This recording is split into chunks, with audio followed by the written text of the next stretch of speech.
tout lieu. Le châtiment qui porte la peine. Jésus-Christ a subi pour mon âme. Il voulut expier nos forfaits. En mourant, lui sur le bois infâme. Gloire à Dieu, gloire à Dieu. Que ce chant retentisse en tout lieu. Gloire à Dieu, gloire à Dieu. Que ce chant retentisse en tout lieu. Nous voulons en retour, bon sauveur, t'aimer par-dessus toute autre chose. Forme ton amour dans notre cœur. Et puis de chacun de nous dispose. Gloire à Dieu, gloire à Dieu. Que ce chant retentisse en tout lieu. Gloire à Dieu, gloire à Dieu. Que ce chant retentisse en tout lieu. Amen. Amen. Prions avec le frère Angelo.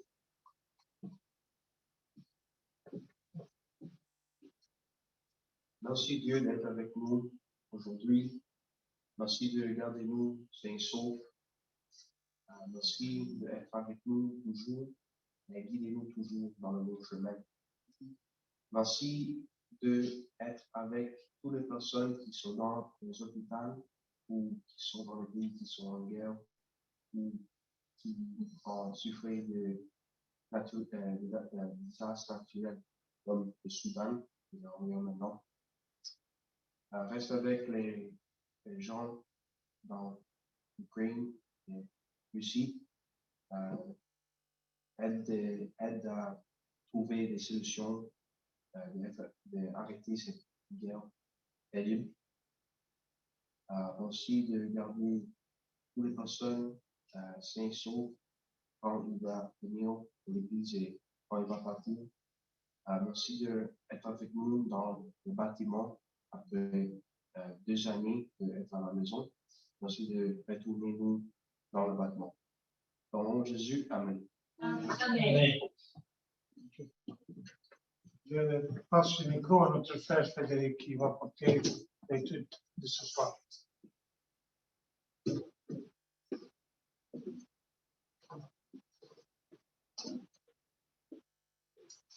Bienvenue à tous. Nous sommes contents d'avoir notre sœur Joséphine parmi nous ce soir. C'est une grâce. Merci. Je voudrais dire merci aussi à Rico qui nous dirige dans les chants et à notre frère Angelo qui nous a dirigés dans la prière. Alors, merci d'être là et nos amis qui nous suivent aussi dans la maison et ceux qui vont nous suivre plus tard. Donc, la grâce de Dieu nous accompagne tous ce soir dans l'enseignement de sa parole. Alors, je vais commencer par 2 textes. Regardez d'abord Matthieu. En fait, le thème de l'enseignement, c'est la parole de Dieu. Nous allons voir la parole de Dieu dans sa dimension éternelle. La parole éternelle de Dieu. Mais on va essayer de voir, parfois, nous parlons de la parole de Dieu comme si on ne parlait que de la loi, d'une loi qui était dans la durée donnée au peuple juif. Et cette loi-là a été remplacée à un moment donné parce qu'il y a eu une nouvelle alliance. Parfois, on fait allusion à la parole éternelle de Dieu justement en pensant à cette loi que Dieu avait donnée à Moïse. Bien que nous pouvons toujours lire, disons, dans cette loi que Dieu a donnée à Moïse, des enseignements, ou des exemples qui peuvent nous aider. Mais la parole de Dieu, elle est éternelle. Alors, regardons d'abord Matthieu 5, Matthieu chapitre 5, à partir du verset 17. Je vais lire ces quelques versets suivants dans votre Bible. Je vais essayer de lire ici, comme j'ai le micro. Ça permet aussi à ceux qui sont à la maison de suivre aussi et dans leur vie. Alors, le verset 17 commence par ceci. D'ailleurs, les titres de cette portion des Écritures qu'on va lire selon le traducteur, alors c'est l'accomplissement de la loi et des prophètes. Vous voyez, déjà, nous pouvons l'intituler, disons comme ça, des petites lettres qui sont toujours au-dessus du verset nous donnent un peu l'intitulé de ce que nous allons lire. Donc, c'est écrit l'accomplissement de la loi et des prophètes. Alors, le verset 17, ne croyez pas que je sois venu pour abolir la loi ou les prophètes. Je suis venu non pour abolir, mais pour accomplir. Car je vous dis en vérité, tant que le ciel et la terre ne passeront point, il ne disparaîtra pas de la loi un seul iota ou un seul trait de lettre jusqu'à ce que tout soit arrivé. Celui donc qui supprimera l'un de ces plus petits commandements et qui enseignera aux hommes à faire de même sera appelé le plus petit dans le royaume des cieux.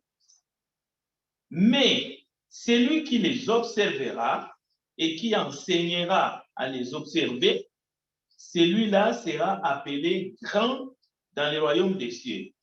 Écoutez le verset 20.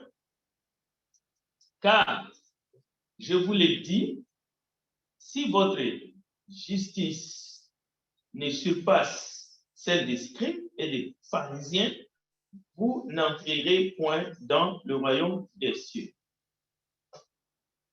Alors, l'idée ici d'abord, c'est que Jésus est en train de dire à ses disciples, la loi et les prophètes, il ne faut pas penser que je suis venu pour abolir, c'est clair. Mais Jésus dit, attention, rien ne disparaîtra, rien ne passera, aucun trait, même les plus petits de la loi, iota, un seul trait de lettre ne peut disparaître jusqu'à ce que tout soit arrivé. Et il parle de supprimer. Donc, nous pouvons comprendre ici que les iotas dont on fait allusion ici, les traits, c'est par rapport à la loi et les prophètes.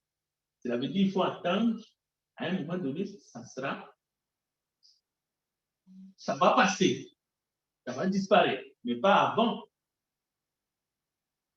les temps fixés par Dieu. C'est ça l'idée. Alors, nous allons aller dans Ésaïe chapitre 55. N'oubliez pas les termes de l'enseignement. C'est la parole éternelle. Ce qui est éternel ne peut pas passer. Ce qui est éternel ne peut pas être aboli. Ce qui est éternel ne peut pas être supprimé.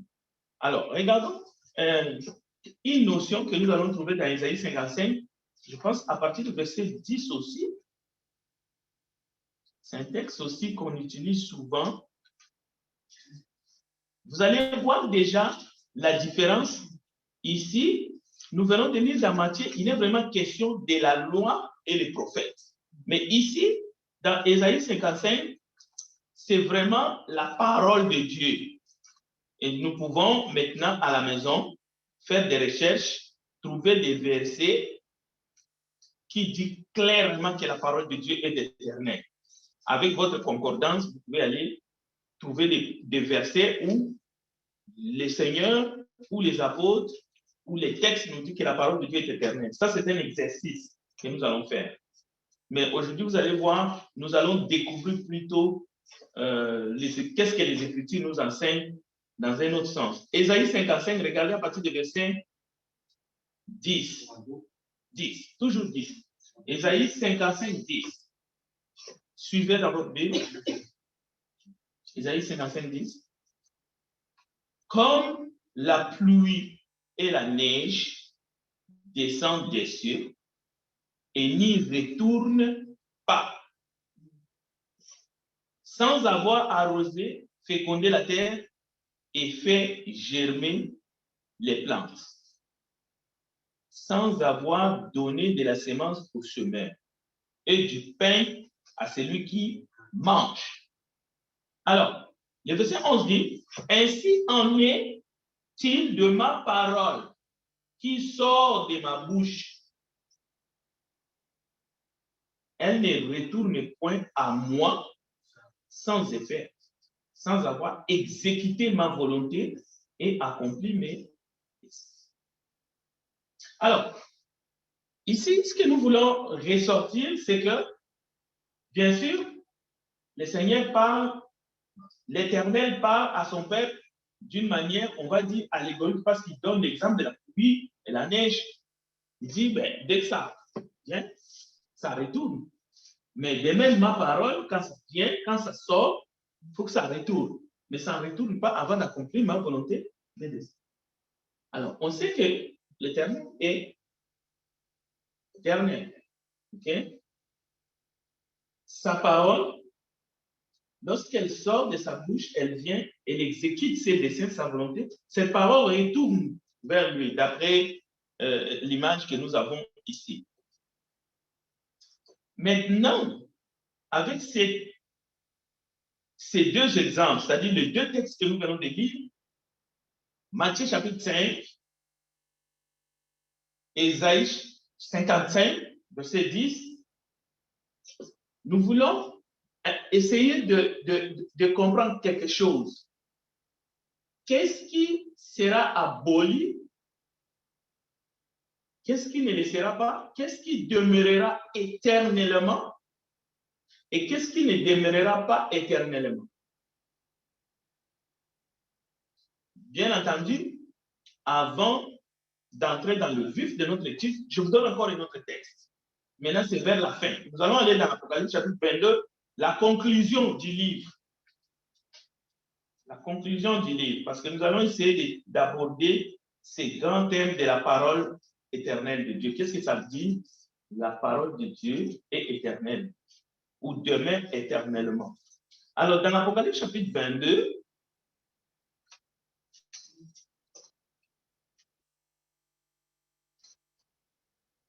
vers la fin,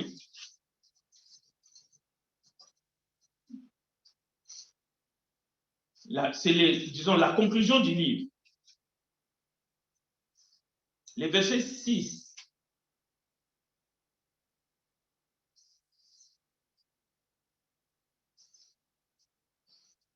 Non, ce n'est pas le verset 6. On va lire le verset 17. Et l'esprit et l'épouse disent, viens. Et que celui qui attend dise, viens. Et que celui qui a soif vienne. Et que celui qui veut prenne de l'eau de la vie gratuitement. Écoutez le verset 18 maintenant. Je déclare à quiconque attend les paroles de la prophétie de ces livres, si quelqu'un y ajoute quelque chose, Dieu le frappera des fléaux décrits dans ces livres. Et si quelqu'un retranche quelque chose des paroles du livre de cette prophétie, Dieu retranchera sa part de l'arbre de la vie et de la ville sainte décrite dans ces livres. Celui qui atteste ces choses dit, oui, je viens bientôt. Amen. Viens Seigneur Jésus. Que la grâce du Seigneur Jésus soit avec tous. Maintenant, la première question, nous allons échanger maintenant. Qu'est-ce que ça veut dire que la parole de Dieu demeure éternellement? Et aussi, qu'est-ce que ça veut dire? Je ne suis pas venu abolir, mais accomplir. Mais il faut rien, pas même un iota ne peut disparaître avant que tout soit accompli. Ça veut dire qu'il y a deux éléments, il y a deux vérités qui touchent la parole de Dieu. Et là où c'est intéressant, c'est parce que dans 2 Timothée chapitre 3, verset 16, nous pouvons aller voir ce qui est écrit là-bas. 2 Timothée chapitre 3, verset 16. Toute écriture est inspirée de Dieu. Et c'est utile. Maintenant, encore une fois, qu'est-ce qui est inspiré? Qu'est-ce qui n'est pas inspiré? Voilà le débat des étudiants de la parole de Dieu. On cherche et nous allons voir un exemple concret d'un texte où souvent les lecteurs s'interrogent. Est-ce que cette partie-là est inspirée? Oui ou non? Pourquoi? Parce que Paul dit, ce n'est pas le Seigneur, c'est moi qui l'ai dit. C'est son opinion. Voilà. Est-ce que ce qui est dit là comme étant, ou ce qui est présenté là comme étant l'opinion de Paul, est-ce que cette écriture est inspirée? Oui ou non? C'est ça la question que nous allons nous poser, c'est ça la démarche que nous allons faire, toujours en nous rappelant que, 1, la parole de Dieu est éternelle, 2, il y a des lois, même s'ils ne sont pas, qu'on ne doit pas, Jésus dit qu'il n'est pas venu les abolir, mais à un moment donné, ces lois, ils sont déjà caduques, parce que ça fait partie de ce que Jésus est venu changer à cause de sa nouvelle doctrine. Mais il arrivera un moment, les traits, les iotas vont passer. Mais la parole qui sort de la bouche de Dieu, la parole éternelle de Dieu, ça ne passera pas. Parce que sa parole est éternelle.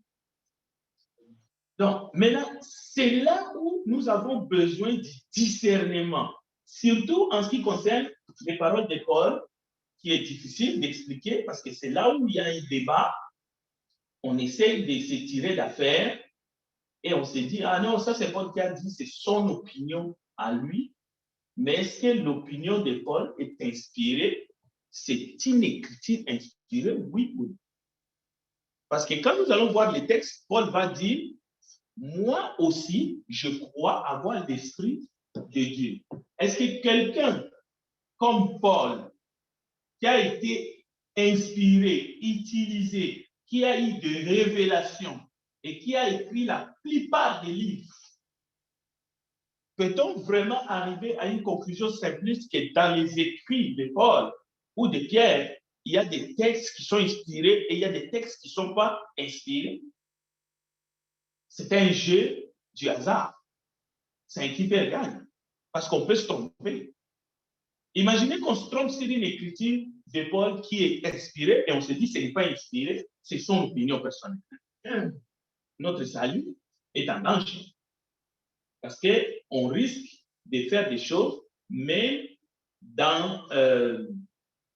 sans la connaissance, mais en même temps, on ne sera pas disculpé à cause de ça.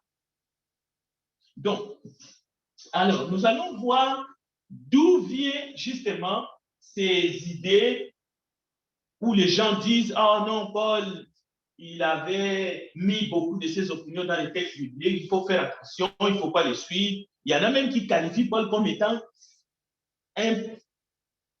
disons, un apôtre, mais un peu étrange. Mais ce n'est pas seulement Paul, nous verrons d'autres aussi. On verra pourquoi, on verra tout ça. Bon, alors, regardez, on va commencer pas à pas, rapidement.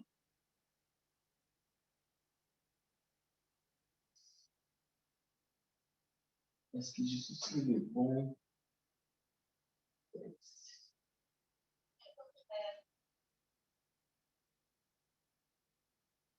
Bien.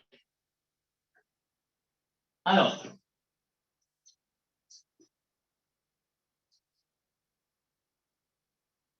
1 Corinthiens chapitre 7. Allez-y, on va aller voir déjà les textes. On ne va pas s'attarder là-dessus. Là où Paul parle de lui et il parle du Seigneur. 1 Corinthiens chapitre 7. Ça va nous aider à y voir clair directement. Alors, dans 1 Corinthiens chapitre 7, ce sont des questions que Paul a reçues de la part des membres de l'Église de Corinthe. Et Paul a traité ces questions et il a envoyé sa première lettre à l'Église de Corinthe. Il a répondu à ces questions et ces lettres font partie de la Bible, parole de Dieu.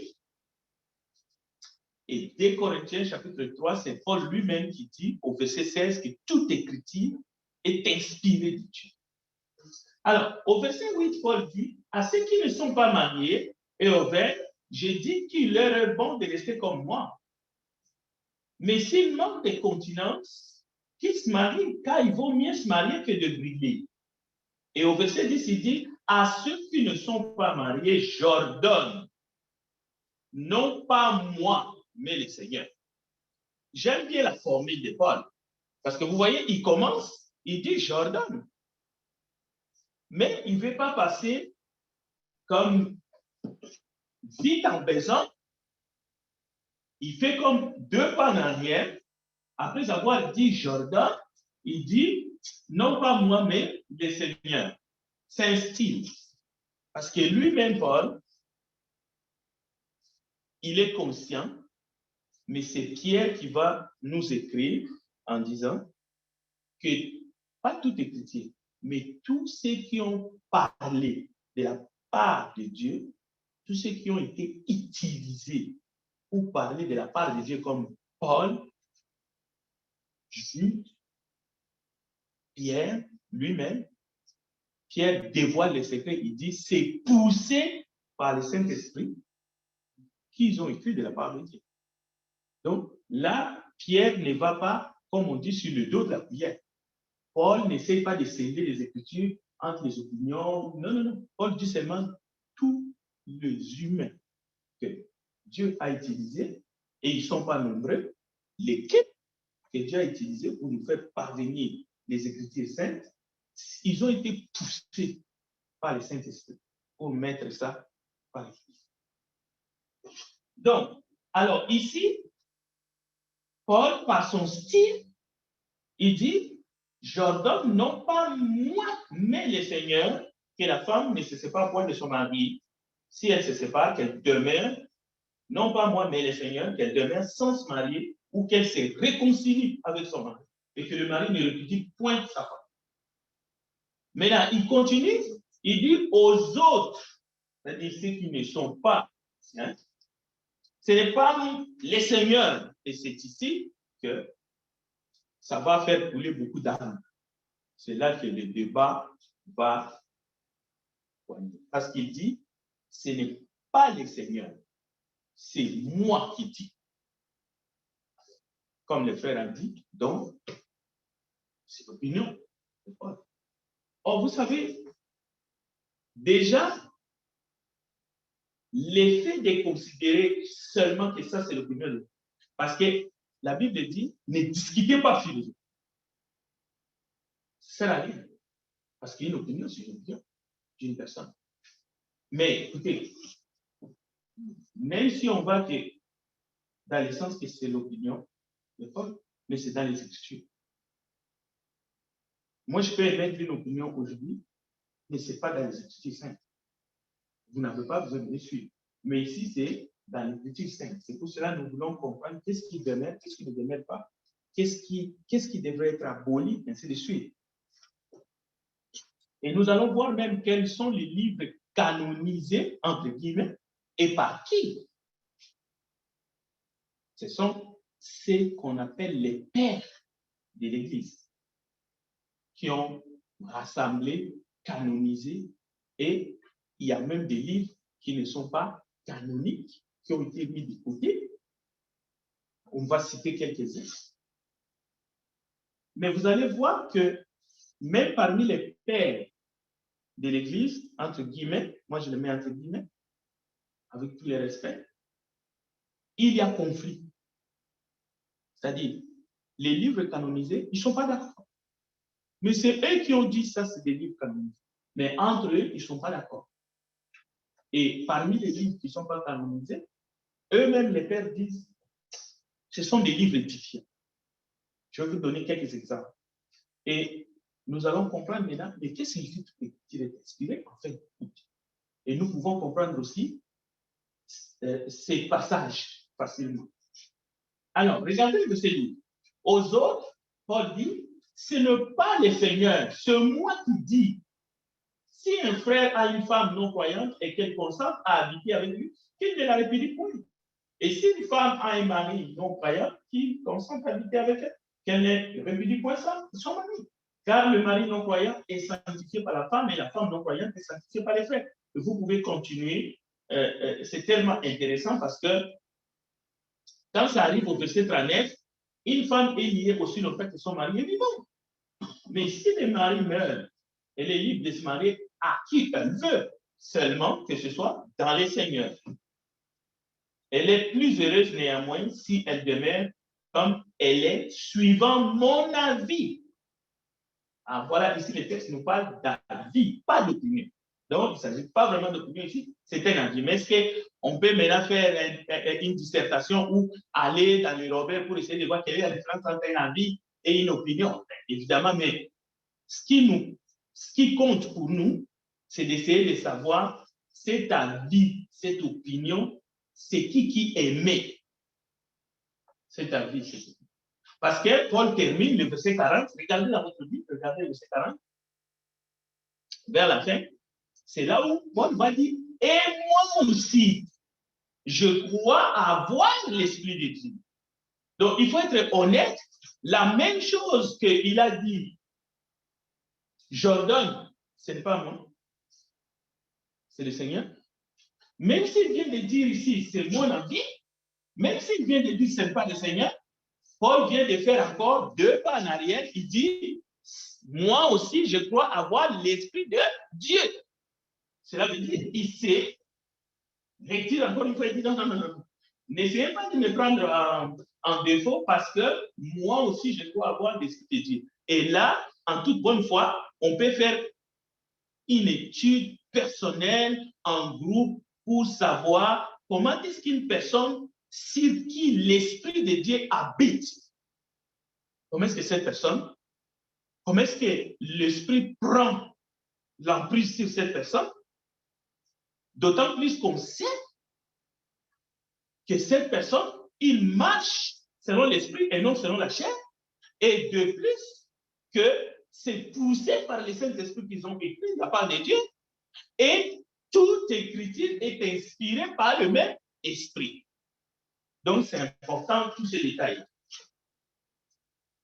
Et on peut aller même dans d'autres écrits où Paul lui-même dit, si je vis, ce n'est plus moi qui vis, c'est Christ qui vit en moi. Donc, dans les cadres de l'inspiration de la parole de Dieu, je crois que nous pouvons comprendre en toute bonne foi, nous allons comprendre qu'est-ce que signifie une écriture inspirée et qu'est-ce que signifie une écriture non inspirée. Et nous allons comprendre même, malgré le travail des pères qui ont rassemblé n'importe quel livre, si le Saint-Esprit habite en vous, si réellement vous vous examinez et que vous savez que l'Esprit de Dieu habite en vous, n'importe quel livre, que ce soit que les pères ont dit, ça c'est canonique, ça c'est pas canonique, que vous ayez dans n'importe quelle librairie du monde, vous prenez un livre, vous les lisez. Si l'Esprit de Dieu habite en vous, vous devez être à mesure de discerner. Ce n'est pas le don de discernement. Vous devez être à mesure de discerner que ça ne peut pas venir de Dieu. Ça ne peut pas venir de l'Esprit de Dieu.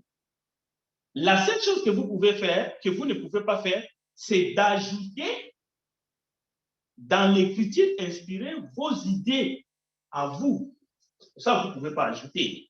Mais vous ne pouvez pas retrancher non plus selon l'Apocalypse. Parce que si vous retrancez, il y a même des conséquences.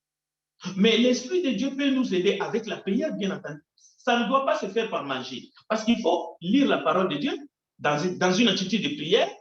Et vous pouvez arriver, vous pouvez savoir, vous pouvez faire la différence entre ce qui est bien et ce qui est mal. ce qui est mauvais, qu'est-ce que je ne peux pas faire? Surtout dans le cadre du mariage, par exemple, parce qu'il est question d'un texte du mariage. C'est là où ça poigne. Mais vous pouvez savoir qu'est-ce que je peux faire à mon prochain et qui est mon partenaire de vie et qu'est-ce que je ne peux pas faire. On n'a pas besoin des textes, d'un artiste. On n'a pas vraiment besoin, disons, d'une opinion de Paul. L'Écriture nous éclaire, mais en plus de l'Écriture que nous avons, le Saint-Esprit est là. S'il nous aide dans la prière, parce que nous ne savons pas comment prier, mais il peut nous aider aussi à faire la part des choses, à distinguer une Écriture qui n'est pas inspirée à celle qui est inspirée. Une ordonnance qui vient de Dieu à celle qui ne vient pas de Dieu. C'est-à-dire, nous pouvons distinguer sans doute Paul a dit faux. Nous pouvons le dire. Ce n'est pas parce qu'il est Paul, parce que regardez, si Paul est capable de dire à Céphas, là, tu es en train de jouer dans l'hypocrisie. Et Céphas, c'est son aîné d'abord. Céphas, c'est celui qui était à côté de Jésus. Donc, c'est celui à qui Jésus a dit, je te donnerai les clés. Mais Paul était capable de lui dire, toi et Barnabas, regardez ce que tu as fait. En plus, Barnabas a suivi ce que tu as fait. Donc, vous deux, vous étiez dans l'hypocrisie. Vous êtes en train de vouloir mettre un fardeau sur les chrétiens qui ne sont pas d'origine juive. Et vous devez arrêter de les faire. Parce que nous qui sommes juifs, même nos pères n'étaient pas capables de se sauver en respectant la loi. Donc, vous voyez, donc ce n'est pas une question qu'on soit apôtre ou quoi. Non, non, non.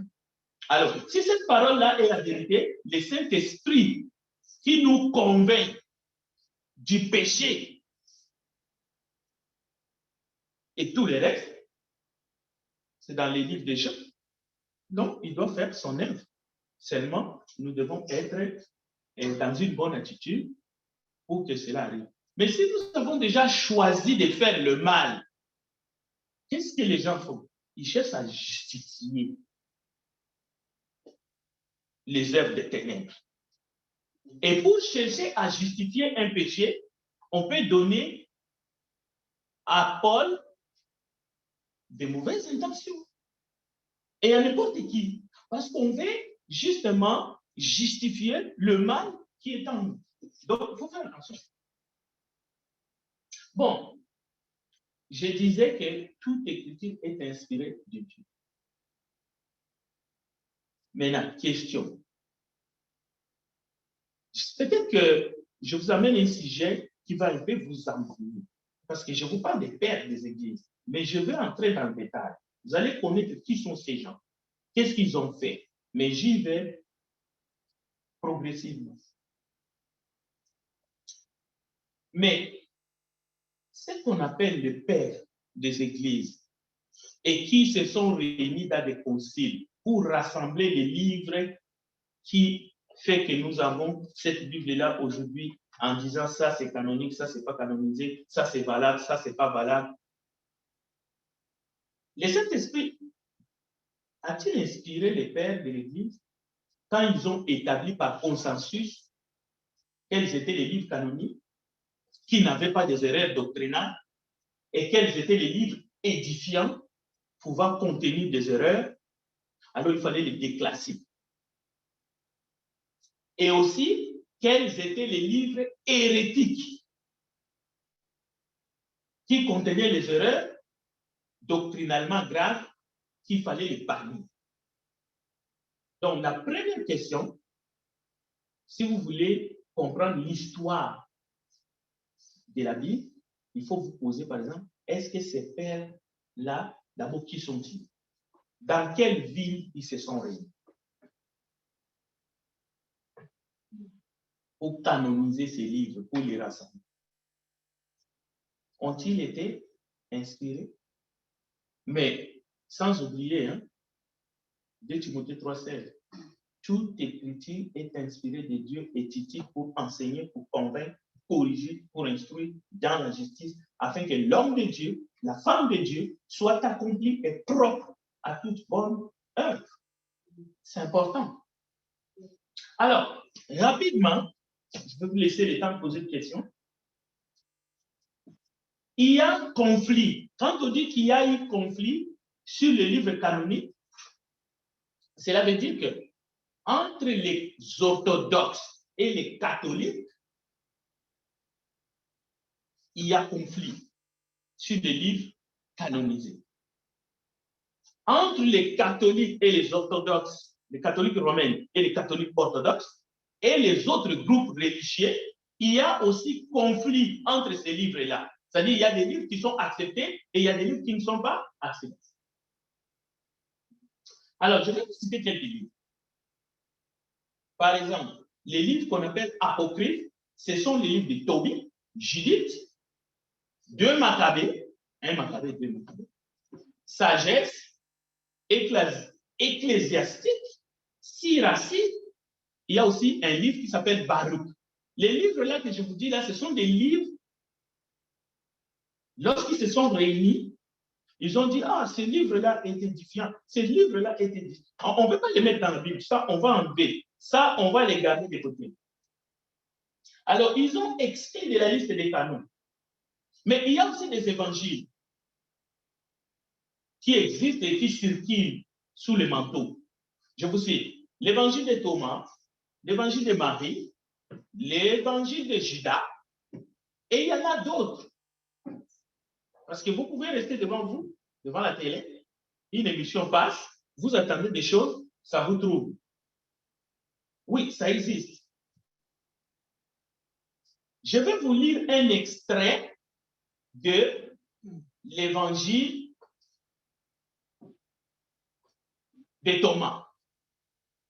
Écoutez un extrait de l'évangile de Thomas. Vous avez le but, pourquoi je vous lis cet extrait, ce n'est pas pour vous embrouiller, c'est pour permettre au Saint-Esprit de vous dire si c'est inspiré, oui, si c'est inspiré ou non.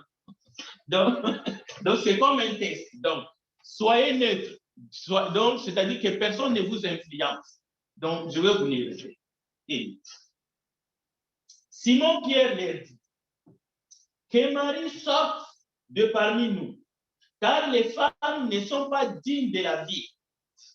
Jésus dit, voici moi, je la tirerai. Donc Jésus dit qu'il va attirer Marie. Moi, je la tirerai pour que je la rende mal, afin qu'elle aussi devienne un esprit vivant, pareil à vous, vous les mâles. Bon. Oui, c'est clair. On n'a jamais dit. Bon, c'est sûr que je n'ai pas lu tous ces lettres. C'est probable, parce que, écoutez, c'est des livres qui sont un peu volumineux, il faut prendre le temps de les lire. J'essaie seulement de vous transmettre ce que je n'ai pas fini, mais là, oui, vas-y. Ah oui, il y a aussi les noms. Ça, je l'ai à la maison. J'ai l'évangile des noms. Oui, je l'ai à la maison. Je l'ai acheté dans une maison qui vend le frère Antoine m'a donné aussi des livres que je suis en train de lire, je suis en train de photocopier, qui retrace un peu beaucoup l'histoire de toutes ces choses. Ok, écoutez bien. Voici, je la tirerai pour que je la rende mal, afin qu'elle aussi devienne un esprit vivant pareil à vous, les mâles, car toute femme, écoutez bien, car toute femme qui sera faite mal entrera dans le royaume des cieux. En d'autres termes, toute femme qui ne sera pas faite mal n'entrera pas dans le royaume des cieux. Alors, vous pouvez vous rendre compte, même si les pères n'auraient pas déclassé ces livres, je pense qu'aujourd'hui, avec la lumière que vous avez, le Saint-Esprit, vous pouvez savoir, ça ne vient pas du Saint-Esprit. Ça peut venir d'un hérétique ou quelqu'un qui ne croit pas, ou d'un misogyne. Parce qu'ici, on traite justement l'évangile de Thomas comme un évangile misogyne à l'extrême. À l'extrême. Alors, dans la Bible, toute écriture inspirée, Paul est en train de nous mettre en garde, si vous allez dans Galates chapitre 1, verset 6, on l'a lu récemment, que nous devons nous détourner, en fait, nous ne devons pas nous laisser emballer par un autre évangile. Parce qu'il y a deux textes, il y a des évangiles qui ne sont pas des évangiles offerts. C'est pour cela qu'il est écrit dans Galates 1, 8, écoutez, quand nous-mêmes, quand un ange du ciel annoncerait un autre évangile que celui que nous vous avons prêché, qu'il soit anathème. Nous l'avons dit précédemment et je le répète à cette heure, si quelqu'un vous annonce un autre évangile que celui que vous avez reçu, qu'il soit anathème. Donc, la leçon que nous voulons tirer ici, parce que avant vraiment d'aller plus loin, c'est beaucoup de gens pensent que les pères, ceux-là qu'on appelle les pères de l'Église, on les a donné ces titres-là. C'est pas rien. Sans eux, ben, nous serons en enfer. Au fait, le piège, c'est quoi? C'est de penser que les pères ont été inspirés comme les vrais apôtres, les vrais disciples de Jésus, ceux-là qui ont été choisis par le Saint-Esprit pour écrire la parole, ceux-là qui ont été inspirés. Alors les pères aussi ont été inspirés pour faire les trucs. C'est comme un parent qui a des enfants et puis qui dit, l'Éternel, Dieu, a fait un travail bâclé, c'est à moi, le Père, de faire que cet enfant que Dieu m'a donné devienne un être valable, valide. Parce qu'il y a des textes dans la Bible où c'est écrit, la folie est attachée dans le cœur de l'enfant. Mais c'est un proverbe. Il ne faut pas mal interpréter ça. Cela veut dire que les enfants que Dieu nous donne, ce n'est pas qu'ils arrivent complètement. Dieu a fait un mauvais boulot et c'est à nous de compléter le travail bâclé de Dieu. Non. Même si Dieu nous demande d'éduquer, d'inculquer, d'enseigner nos enfants selon le Seigneur. Mais lui, Dieu, il n'a pas fait un travail bâclé. C'est-à-dire, Dieu a inspiré des hommes qui ont écrit. Maintenant, l'être humain, à cause du péché qui est dans le monde, ce qui est inspiré est maintenant l'objet de la mauvaise foi de l'être humain. L'être humain peut ajouter quelque chose. L'être humain peut retrancher. L'être humain peut crier en disant « Ah, ça c'est correct, ça c'est pas correct, ainsi de suite. » Mais n'oubliez pas que l'Esprit de Dieu, quand nous allons continuer cet enseignement, vous allez voir que grâce à l'Esprit de Dieu, malgré tout ce qui a été fait, y compris par les pères qui ont rassemblé des livres, parce qu'ils ont l'air pas de responsabilité, grâce à Dieu, la parole de Dieu qui est arrivée jusqu'aujourd'hui, jusqu'à nous, c'est lui qui est sincère, c'est lui qui est fidèle, c'est lui qui se confie à Dieu. Dieu fera de sorte. C'est lui qui cherche Dieu. Pour de vrai, Dieu fera de sorte qu'il va se laisser trouver par celui-là. Il est capable de le faire. C'est ça, la parole de Dieu ou l'évangile, c'est une puissance pour le salut de quiconque croit. Dieu est capable de se laisser trouver par ceux qui le cherchent, mais en esprit et en vérité. Voilà un peu. Aujourd'hui, on va s'arrêter là. Je vais vous laisser si vous avez des questions, des commentaires, mais on va continuer prochainement parce que c'est un sujet qui est assez vaste. Je vais donner des exemples concrets. Je vais vous donner le processus de comment la Bible a été rassemblée et comment est-ce qu'aujourd'hui, il y a des traductions qui ne sont pas vraies, qui ne sont pas bonnes, ainsi de suite. Il y a des livres qui ne sont pas corrects, mais dont on a inséré, ainsi de suite. On va regarder tout ça tranquillement parce qu'il y a toujours, je reçois souvent des questions, est-ce que la Bible est vraiment inspirée? Est-ce que toute écriture est inspirée? Est-ce qu'il y a des questions? Oui, Angèle.